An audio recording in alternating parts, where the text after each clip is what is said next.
Joie et paix à toute la terre et ses habitants. Recevons la parole de Dieu avec les révérends pasteurs Kilouba. Que Dieu vous bénisse.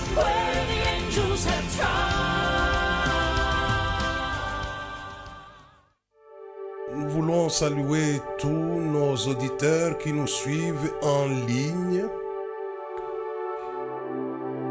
et par les radios périphériques de vos nations respectives. Nous vous saluons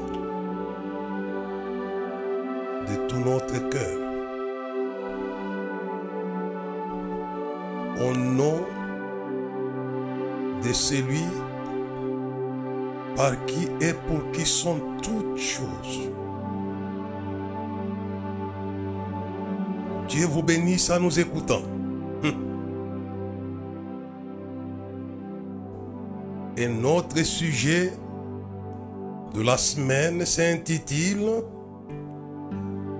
La génération King David.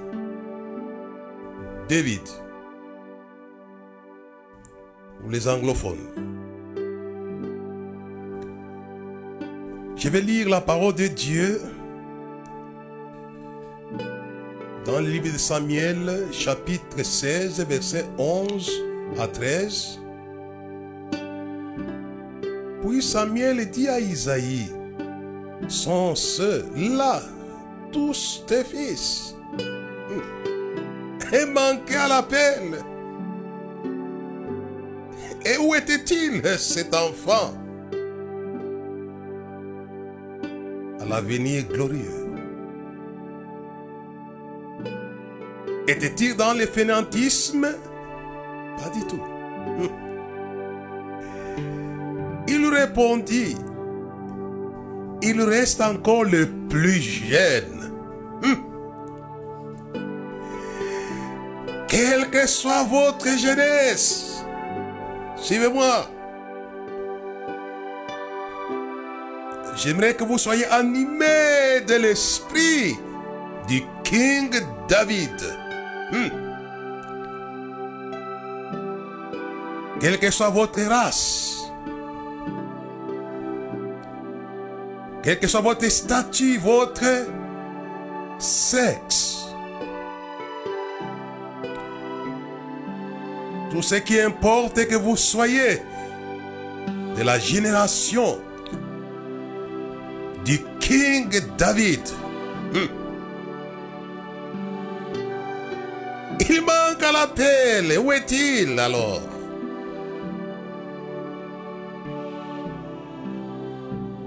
Il reste encore les plus jeunes. Les plus jeunes. Il était jeune, mais avait des sentiments nobles et une conduite de grandeur. Ce jeune homme, il était le plus jeune. Et son père ajoute, il fait paître les brebis. Oh, alléluia! C'était un homme dit de foi dans le King David.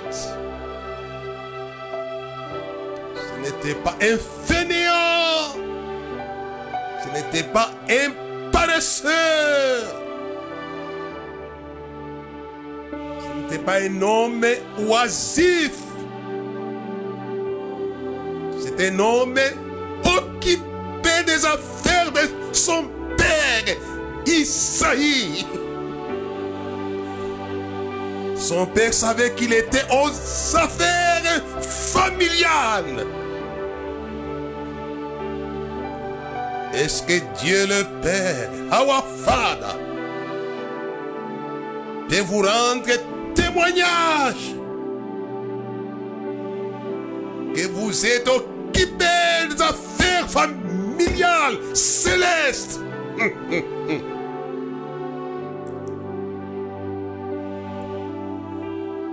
Son père savait qui n'était pas en train de s'amuser avec les jeunes gens. Quand souvent les jeunes aiment bien les amusements, c'est pas mauvais de se détendre. J'encourage cela pour la santé mentale. Mais cela ne doit pas vous amener à des choses de néant. Vous serez néant. Certes, se détendre, se dégourdir.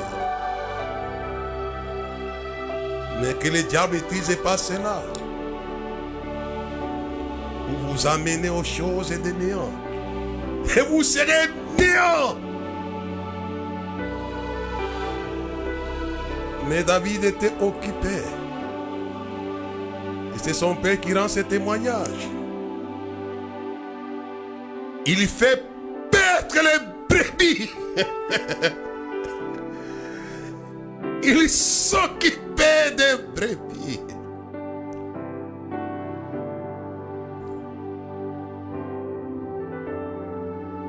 Les villes du monde sont remplies de brebis humaines.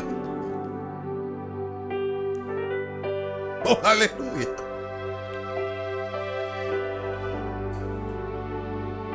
J'aimerais que vous soyez occupés des brebis.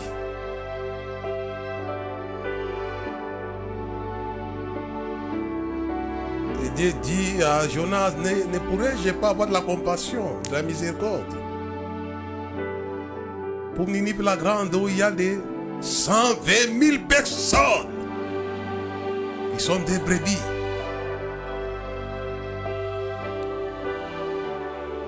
Galeuses. Je continue ma lecture. Ce jeune homme était un homme au devoir. J'aimerais aujourd'hui mobiliser l'église du monde au devoir. D'abord les devoirs vis-à-vis de la maison paternelle. Qu'est-ce que vous faites dans la maison paternelle? Êtes-vous assis dans la maison paternelle comme des gens dans une salle d'attente attendant le décollage pour l'éternité? Non, non, non, non, non. C'est pourquoi Jésus avait enseigné en disant que ta volonté soit faite sur la terre comme au ciel. Le ciel est rempli des êtres au devoir lumineux. Hey, hey, hey.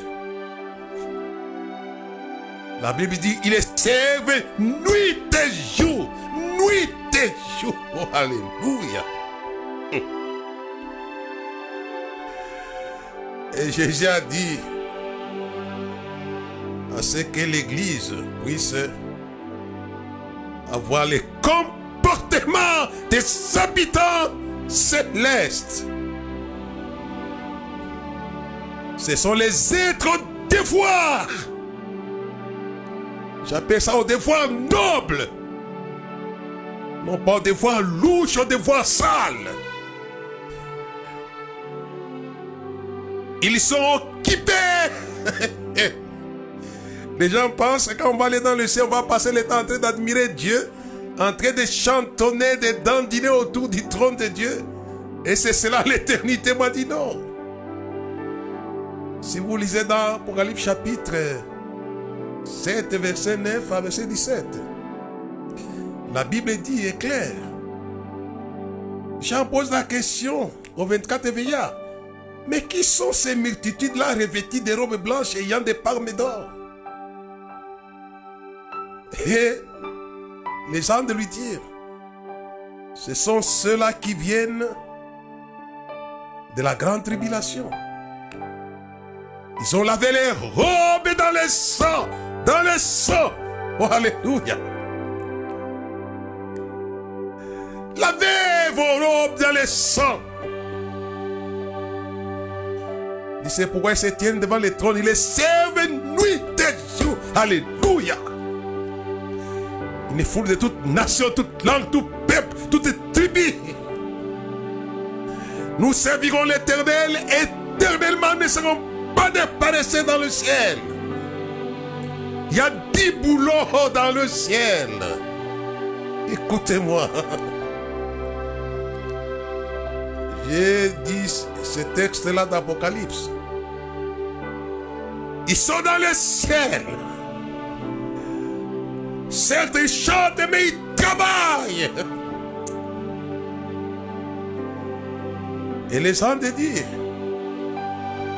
ils ne sont pas là qu'en train de chanter, en train de danser avec des palmettes d'or en disant les salis, l'action de grâce, la puissance sont à notre Dieu et à l'agneau. Ils ne sont pas que pour ça.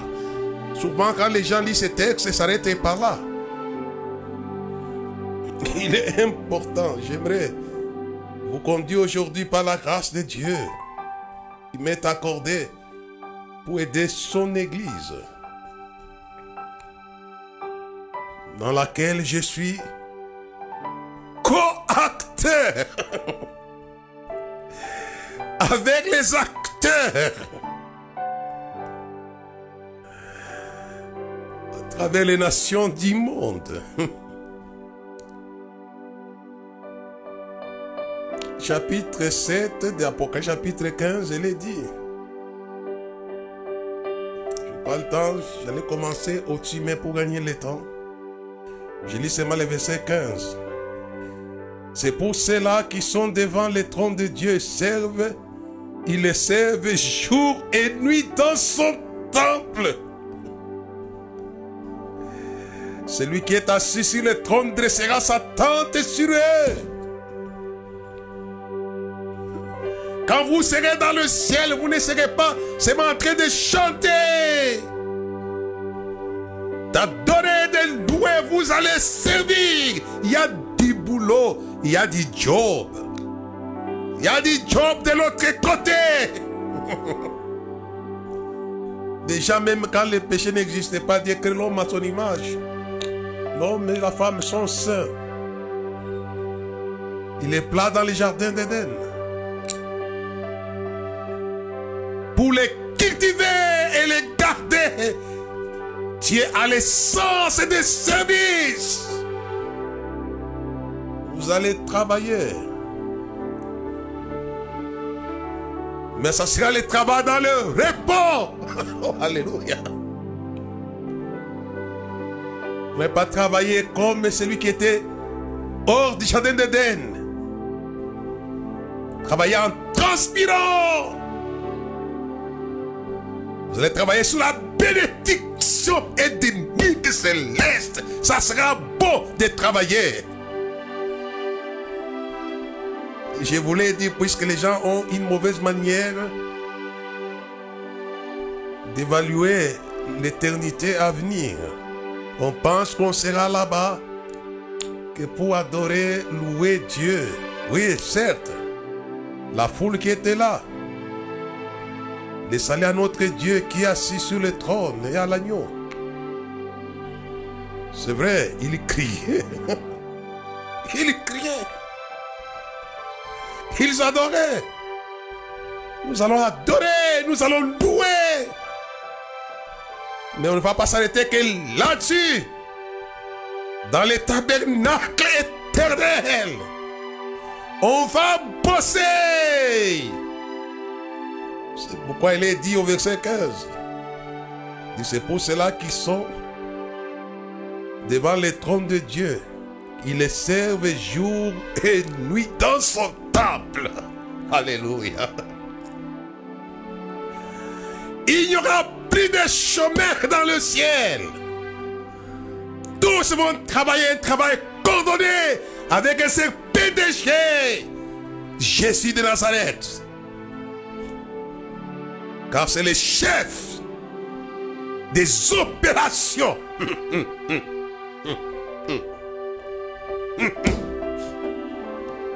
C'est pourquoi l'apôtre Paul appelle Il appelle le Saint-Esprit.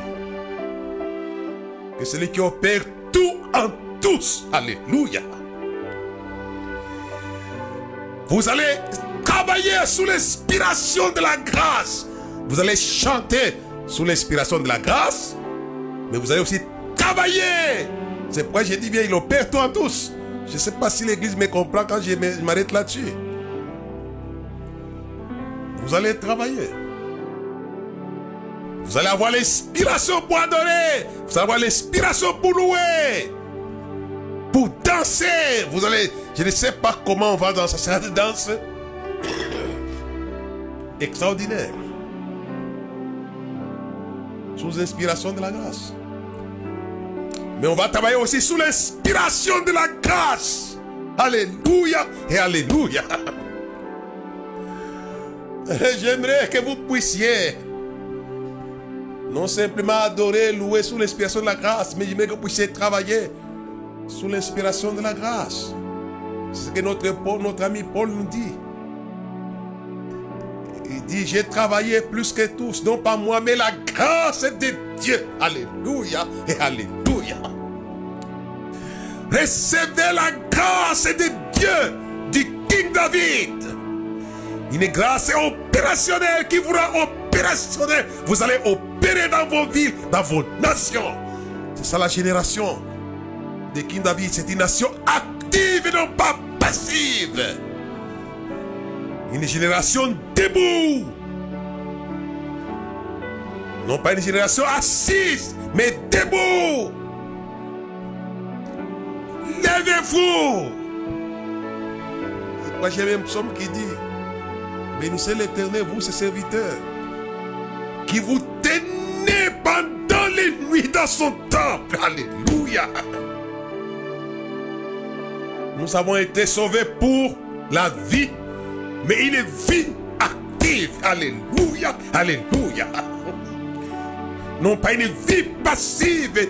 Non, cela n'est pas la génération du King David. Nous sommes sauvés par la grâce, au moyen de la foi, pour les bonnes œuvres que Dieu a préparées d'avance, afin que nous puissions les pratiquer. Écoutez-moi, Église de la terre, cette parole de l'Écriture ne concerne pas que le travail de la terre, mais ça concerne aussi le travail dans l'éternité. Sauvés pour les bonnes œuvres. Dieu prépare, je ne sais pas, il prépare le travail. Les gens pensent qu'il prépare que les logements. Et ça, c'est l'enseignement de l'Église en général. Ils pensent que Jésus est allé dans le ciel pour préparer notre séjour éternel, notre logement. Mais vous allez être ennuyés. Non. Mais ce texte d'Éphésiens dit, nous sommes sauvés par la grâce au moyen de la foi, pour les bonnes œuvres que Dieu a préparées. C'est Dieu qui prépare les œuvres. De ce côté, dans l'au-delà, nous allons travailler. On va se reposer des œuvres qui nous font transpirer de la terre. Et ceux qui mettent dès à présent, ils se reposent les œuvres. Mais nous allons passer à l'œuvre dans le repos. On va travailler. On va trouver du plaisir à travailler. Et c'est Dieu qui aura créé ce travail-là. C'est pas moi qui l'ai dit, c'est l'Écriture qui l'a dit. Nous sommes sauvés par la grâce, moyen de la foi, pour les bonnes œuvres que Dieu, c'est Dieu, que Dieu a préparé d'avance. Pour que nous puissions les pratiquer, nous allons travailler. Et nous avons lu avec vous dans Hébreux chapitre 7, verset 15. Ils sont devant les trônes, les servent nuit et jour. Écoutez-moi, ouvrez vos oreilles et vos yeux pour lire la Bible, écouter la parole de Dieu. Nous allons bosser de l'autre côté, mais ça sera agréable de bosser de l'autre côté. On ne sait pas, ça c'est une révélation que le Seigneur m'a communiqué simplement, mais je ne connais pas le contenu de ce travail céleste. Là, vous me dites, vous allez travailler ici. Il y a du boulot dans le ciel. Que sera cette forme de boulot? On ne connaît pas. Je peux rien vous dire. Parce que je peux vous dire que vous allez bosser. Vous serez de la génération de David.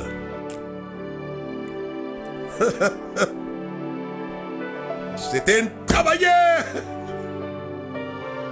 Nous sommes sauvés par la grâce au moyen de la foi pour les bonnes œuvres que Dieu a préparées. Et nous serons sous inspiration. S'il y a les gens qui pensent qu'il y a l'inspiration de la grâce, que pour prêcher, pour adorer, pour louer, oui, tout à fait biblique, je suis d'accord avec vous. Je dis moi ces choses. Quand je vous parle, c'est l'inspiration de la grâce. Mais il y a des choses qui vont s'arrêter. Mais de l'autre côté, nous serons encore sous l'inspiration de la même grâce pour servir Dieu. Ça serait extraordinaire. C'est pourquoi j'ai épinglé un passage que vous connaissez bien. Que c'est l'Esprit qui fait des dons, mais qui opère tout en tous. C'est un opérateur. De l'éternité à l'éternité, c'est un opérateur. Il opère en nous aujourd'hui et il va opérer encore par nous de l'autre côté. Il a fait avec Jésus. Jésus a dit quoi? Les œuvres que j'ai faites, ce n'est pas moi qui les fais, c'est mon Père. Il a dit ça. Mais Jésus dit une chose qui m'intéresse là-bas. Il dit, je vais vous préparer une place. Ça, c'était, il parle des œuvres terrestres. Mais là, commence à parler. Jésus a servi son Père dans ce monde. Et il est sert de l'autre côté. N'oubliez pas qu'il est assis entre. La Bible déclare qu'il acquistera les élus de Dieu, qu'il les condamnera. Jésus-Christ est mort et il est ressuscité. Et il est à la droite de Dieu. Il fait quoi? Il n'est pas fainéant là-bas. Il intercède pour nous. Son Père lui explique l'intercession pour l'humanité. Il est actif. Ça, je voulais seulement parler un peu de certaines choses. On n'a pas le temps ici de commencer à approcher un peu la vérité éternelle. Il intercède de l'autre côté. Mais il ne fait pas que ça. Il est occupé à bâtir, à rénover la cité céleste. Je n'ai pas vous préparer une place. Il travaille.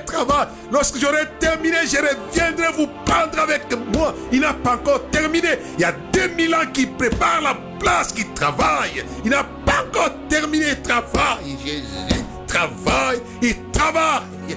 Il travaille, le patron. Mon patron travaille. Il est de la génération de King David. C'est un travailleur. Il n'a pas encore terminé. S'il aurait terminé, il serait déjà là. Je me demande si ce travail qu'il fait est extraordinaire. Des 1000 ans déjà qu'il travaille. Avec des maçons célestes qui sont des anges. Ça serait extraordinaire ça. Mais c'est lui l'ingénieur architecte. Vous serez dans la cité dont Jésus est l'architecte céleste. Ça sera beau. Très beau. Je vous donne rendez-vous dans le travail céleste de Jésus de Nazareth. Et quand il commence son travail sur la terre, change l'eau en vin. C'était le meilleur vin. Il fait du bon travail. Et je crois que ça sera du meilleur vin quand nous allons traverser les rideaux de fer de la mort. Nous allons admirer la beauté de son travail. Les gens pensent que ça sera une ville avec des maisons de briques comme ça. Non. Ça sera un endroit agréable, respectant l'environnement spirituel. Dieu connaît Si déjà pour l'homme qu'il a créé sur la terre, il lui a créé un environnement extraordinaire, qu'on appelle quoi? Les jardins d'Éden, qui veut dire quoi? Les jardins des délices. C'est là où il a placé l'homme. Dieu, il travaille,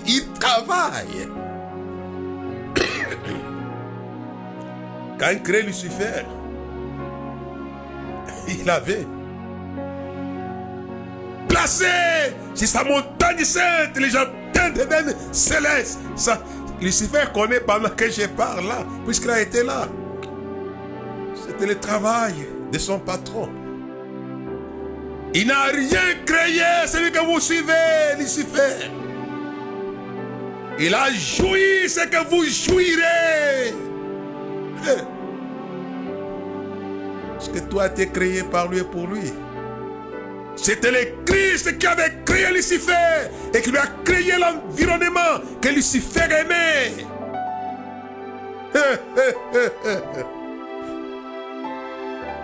Et l'église aussi. Déjà, il bâtit l'église de pierre, je bâtirai mon église. Il y a des 1000 ans qu'il bâtit l'église. Il travaille.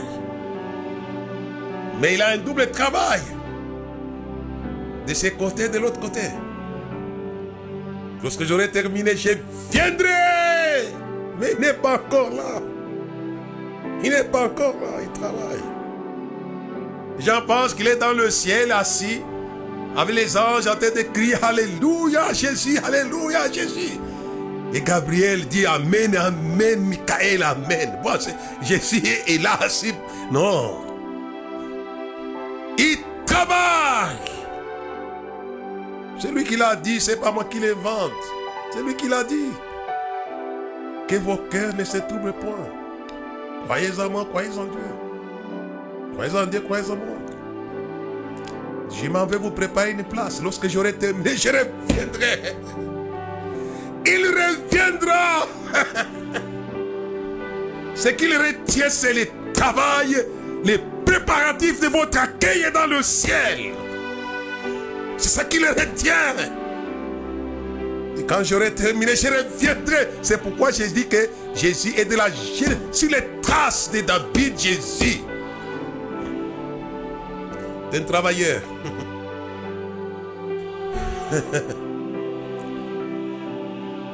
Laissez-moi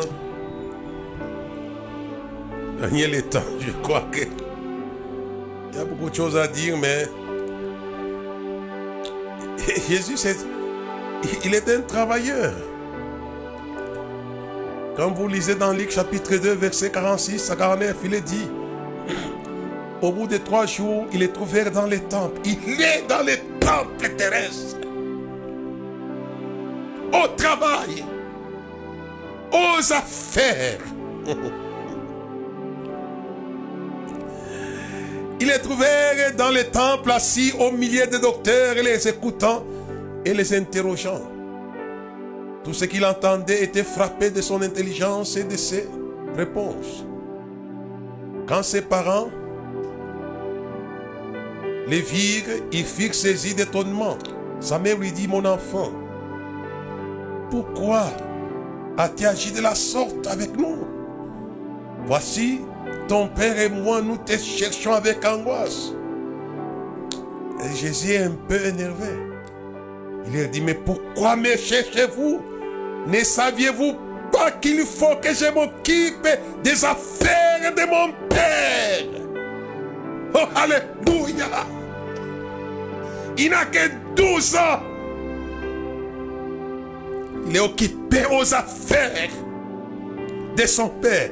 Parce que Dieu n'est pas dans les petites choses inutiles. Il était occupé.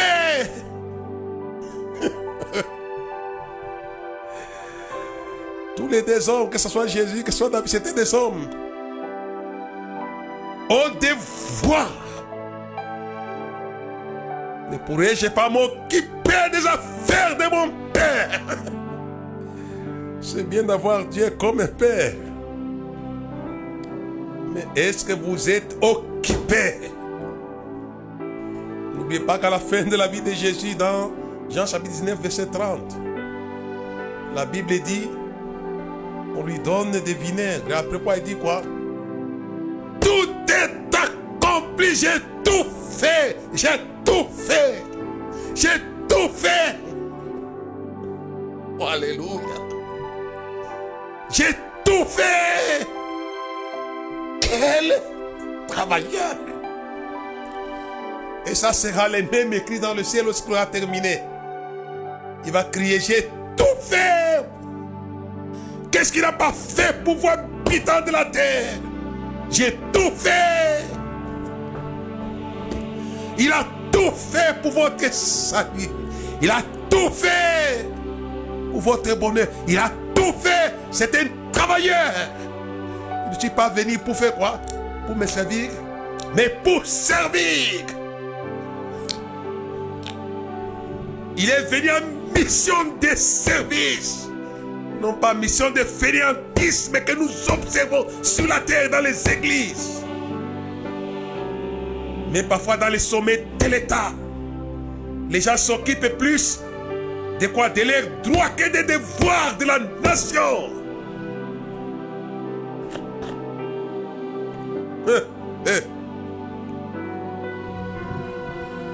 Il a tout fait.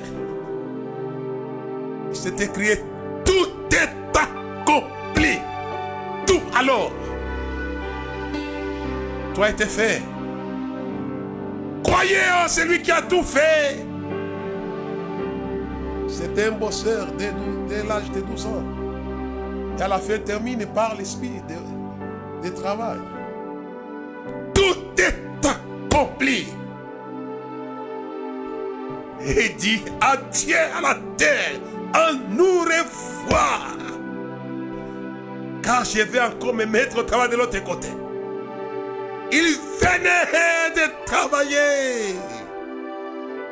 Et j'aimerais qu'aujourd'hui, la grâce du King David vous soit accordée de la part du ciel. Et quand Samuel arrive à Bethléem, c'était encore pour les mettre dans le travail majeur. Oh, alléluia. Il était le travail majeur. C'était le combat pour Israël. On les voit pour le travail majeur.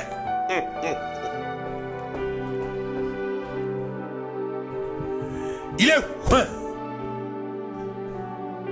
Et il se met à travailler. Il arrive sur les champs de bataille, c'était un guerrier. C'est pourquoi Jésus, je dis qu'il est aussi sur les traces de King David. J'aimerais, si Jésus a été sur les traces de King David, soyez sur les traces de King David, comme je vous l'enseigne aujourd'hui. Jésus a été le premier à y être. Il est lion de la tribu de Juda a vaincu. Alléluia et alléluia. C'était des bosseurs. Le temps nous a filé assez rapidement, je n'ai pas le temps. Mais j'aimerais que vous ne soyez pas. Je vais lire un texte pour ce quelques minutes ici. J'ai beaucoup de choses à dire. Dans l'évangile selon Luc, au chapitre 15, et nous lirons les versets 11 à 13. Il dit encore, un homme avait des fils. Le plus jeune dit à son père, mon père, donne-moi la part des biens qui doit me revenir. Le père les laisse partageant son bien. Peu de jours après, le plus jeune fils ayant tout ramassé partit pour un pays éloigné, pour dissiper son bien en vivant dans la débauche. Et je crois que l'église d'aujourd'hui et des responsables d'aujourd'hui s'occupent plus de leurs droits que de leurs devoirs. Vous êtes de la génération de l'enfant prodige. C'était son droit. C'est ça qui les préoccupait. Il réclame réclame son droit. Et je sais que les églises prient, réclamant leur droit de ceci, de cela. Non pas les devoirs. Non pas les devoirs. Revenez. D'abord les devoirs. J'aimerais que vous vous mettiez à l'école des bœufs qui foulent les grains de blé. Et foule d'abord les grains de blé avant de manger. On dit on ne misérera pas les bœufs qui foulent, c'est ça, il y a une loi. D'abord les devoirs. Apprenez cela, habitants de la terre. Les droits après.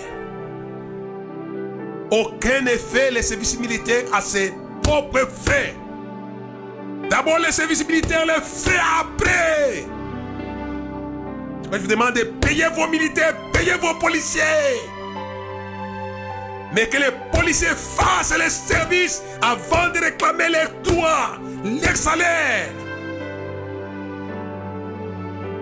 Je l'ai dit aujourd'hui à l'église et je l'ai dit aussi aux hommes politiques, à tous les hommes de la terre, je vous l'ai dit. Là où Dieu vous a placé, que ce soit en politique, dans les affaires, d'abord les devoirs, les affaires, d'abord les devoirs, les droits après. Mais cet enfant, pour lui c'était d'abord les droits. Et nous avons beaucoup de gens comme ça même en politique. Ils s'occupent beaucoup de leurs droits et non pas des affaires de la nation. Non, non, c'est ridicule, c'est ridicule. Vous avez des leçons à apprendre de la part des bœufs qui foulent d'abord les grains avant les droits.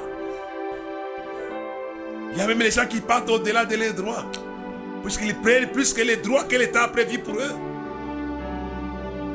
Ils se servent.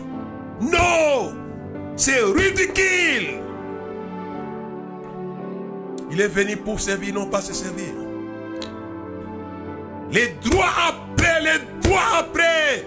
Ne commettez pas l'erreur de l'enfant prodige. Il a réclamé même dans les prières, les chrétiens, les pasteurs réclament leurs droits, les droits, les droits, les droits. Les gens veulent les sentir, mais la Bible dit, il n'y aura personne qui aura tout quitté à cause de moi et de l'évangile. Moi et l'évangile. D'abord les devoirs vis-à-vis de Jésus et de l'évangile. D'abord. D'abord les devoirs vis-à-vis de Jésus et de l'évangile. Les centiples viennent, c'est votre droit. Mais les devoirs, j'ai demandé des devoirs. Revenons aux devoirs. Dieu vous bénisse. Nous reviendrons avec mes amis qui me disent à Lumbashi. Est-ce qu'ils m'aident à Johannesburg et à Cape Town? Nous reviendrons à vous. Il y a des choses intéressantes à dire. Mais le temps m'a fait un peu de faux. J'aimerais aujourd'hui que l'Église puisse rentrer dans la maison des devoirs. Non pas rester hors de la maison des devoirs avec vos droits. Comme l'enfant prodige. Il avait empoché ses droits qu'il a réclamé. Vous priez, je comprends.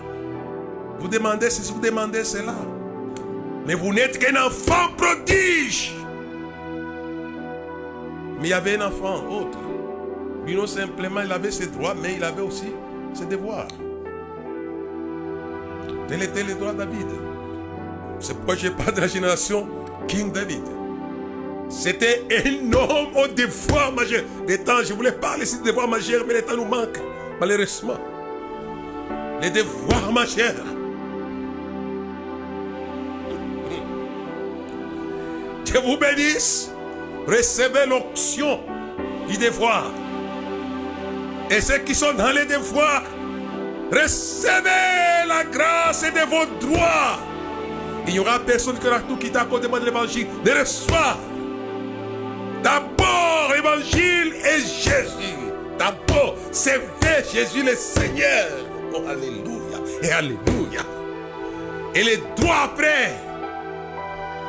Dieu vous bénisse.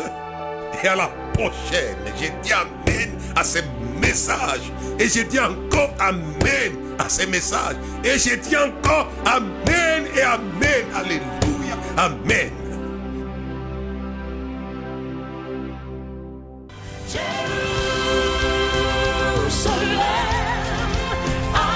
Merci de nous avoir suivis.